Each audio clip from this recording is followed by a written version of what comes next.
how you see yourself, how others see you, perception, perspective, introspection, outrospection. I'm just gonna ramble. I'm just gonna talk. I'm gonna stutter. I'm gonna repeat myself a lot. But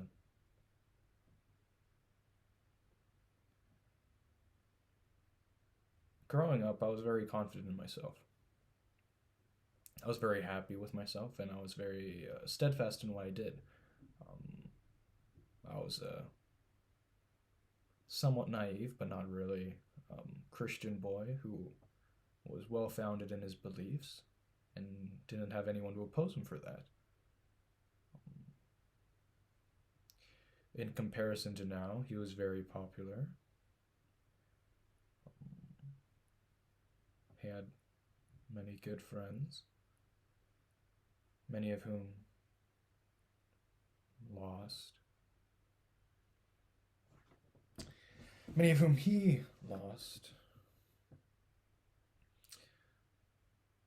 For context, I've I've been to around 8 different schools, about approximately 2 years, more or less, for each. So it's not an incredibly too many schools that I've changed. Not like some students I know who've been to 16 or 20, but I've been to enough to gain a connection with people, but I've never been there long enough to keep it. I've met many people in my life, lots of people. I've become exposed to different cultures, different traditions, different family values, etiquettes, all of these different things. And I have to say, I wouldn't be the person I am today if I didn't have those perspectives and I just stayed in Kansas my entire life. I don't know what I would have become. That would have been very interesting. I think my perception of Kansas has changed because of everything that I've gone through, which isn't much.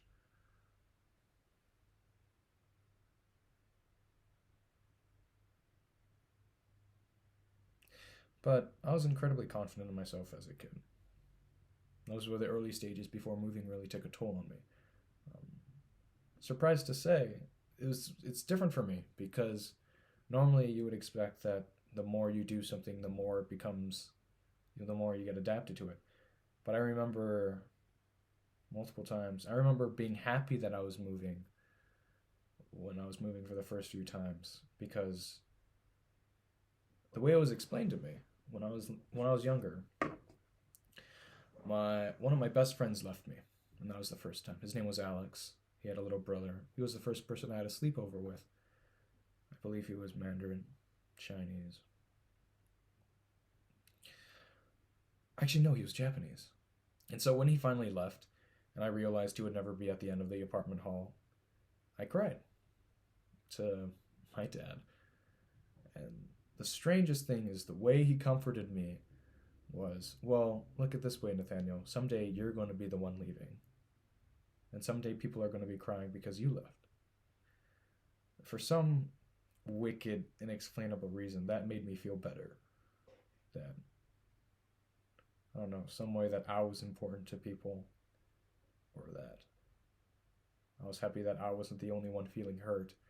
Some sadistic third grader mind. But that was the way that I got through it. So when I left Washington that year, I was happy. I bragged to all my friends that I was leaving. Um, this girl on the last day of school said she wanted to talk to me about something, but I was too busy. I never really talked to the girl throughout our year together, so I didn't really see the point, and I spent most of my last day saying bye to my basketball friends. I left Washington happy. I moved to Korea. And I was happy in Korea. I met a lot of new friends. I was incredibly surprised by how many of them. Never mind, I can't say that. Uh, but it was a new experience because the majority of them were Korean in my school, and so having gone to really American schools, it was kind of a change. But it was an interesting change for me. There wasn't any underlying racism going on in the school. I felt very included in things. I think people were interested me in kind of like an alien way. There was one summer in Korea where I shaved all my hair off, and I was treated as some sort of Buddha. There was a point where around 10 plus guys were all touching my head at once. And when I left for Korea, then I was happy. It wasn't so much that I was happy, actually. Let me rephrase that.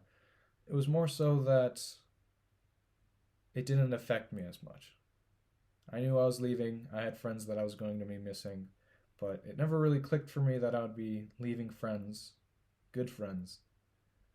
We had the internet, so I thought we could just continue calling online like we always used to do over the weekends and things like that. But as time went on, I became more recluse. I stopped seeing the point. I stopped focusing what was around me because that was always changing. And I started focusing on myself. And I realized I was incredibly unfit.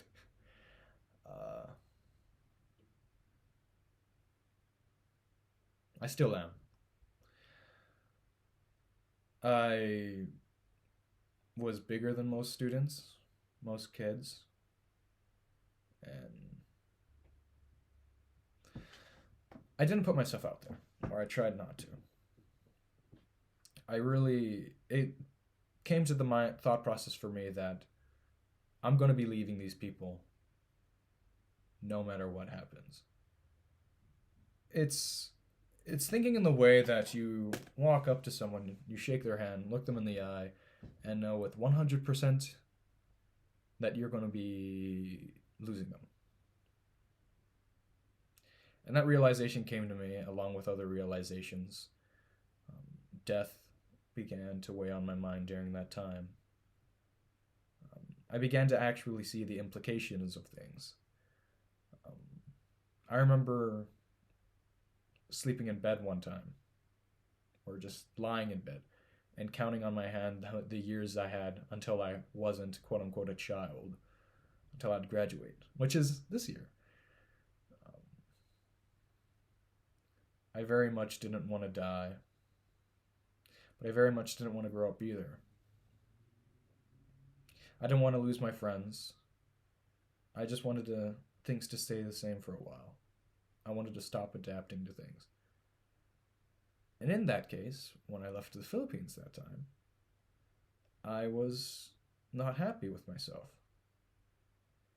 In the next post that I lived at, I spent a lot of my time online because the games that I played, the communities that were part of the games were consistent throughout the places I lived. It was an easy way for me to make friends. I have to say, making friends online is way, way easier than making friends in real life. There's an immediate thing that bonds you, and you're less vulnerable as well. And so I used that as an escape, more so than I ever did. I would do all my work in school. I would talk to my friends that were immediate to me. I would never go outside my group. I'd do all the work that was necessary. I'd even more so get the grades that I wanted. And honestly, the work that was necessary was already more than enough. I was lucky in that regard. But I didn't really need to try hard in school. And every day after school, I'd go sit down at my desk, do my homework, and then read or watch YouTube. And then on the weekends, I'd just play video games. I'd contact my friends online and we'd play different things. Normally the same things. But we'd play the same things. We'd sometimes talk about our lives, but We really only ever focused on what was happening in front of us. And that was a relationship that I could chill with. Because I didn't need to put the work and effort in. I don't like talking about my quote unquote gaming history with people. It's something that I legitimately regret, because there are people out there who've devoted time and energy to talents, things to pursue, art, different art forms, different things such as that. And so looking at how much time I've spent online back in that time, and even still now, I don't game as much as I used to, but just looking at how much time I've spent escaping, I didn't want to live life. And that's something that I came to understand. All my times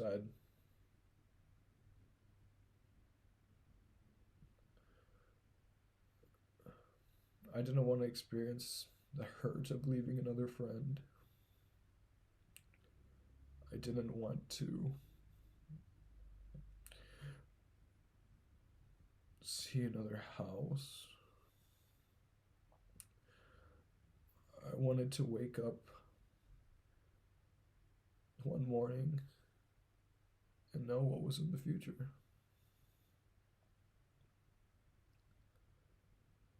I wanted things to be consistent.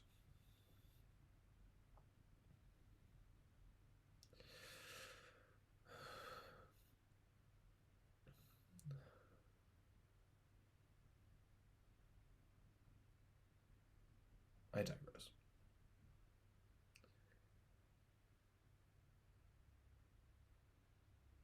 The connections that I've made with people in the past, I'm not putting any unimportance on them. I value what I did in the past. And I say that I regret things, but in all actuality, I probably don't. I look back and I had a fun time, regardless if I think it was worthwhile.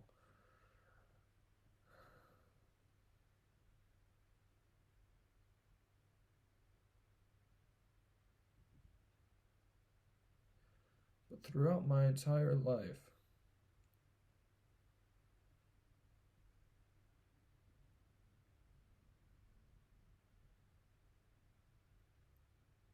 I just wanted one strong, constant thing. Something that I could truly rely on. I had my family, and every place we would go, we would do the same thing. But it's harder now. They know that I'm leaving, and they're preparing for that too. They aren't going to stay the same. But Nathaniel, you're Christian. You're religious. I am. And I do have faith in God.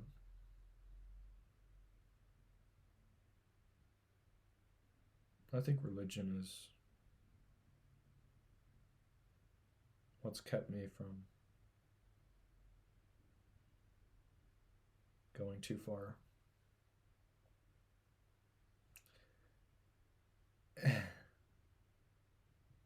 I read the stories of the Bible. Getting into religion now. People scoff at religion for being an easy way out, for being hypocritical or contradictory. And as I continued to move and change different places,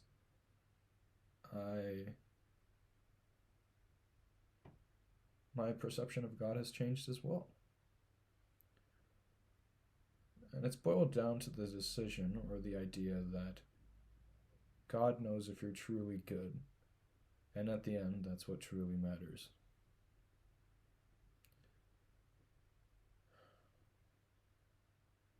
There's the thing that people like to use where people say, I don't believe in God. And then they'll say, well, God believes in you.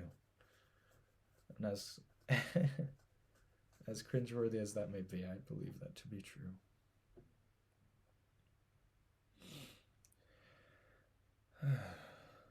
But as a kid who's grown up and has changed at a rate that isn't and moved a certain way in which he was able to gain a connection with people, but was always destined to leave them or lose them, I began looking at myself more. I think that's the issue that I have today. I think I look at myself too much. Even now, I'm looking at myself. I hate it. I want to devote myself to others. I want to be better than myself.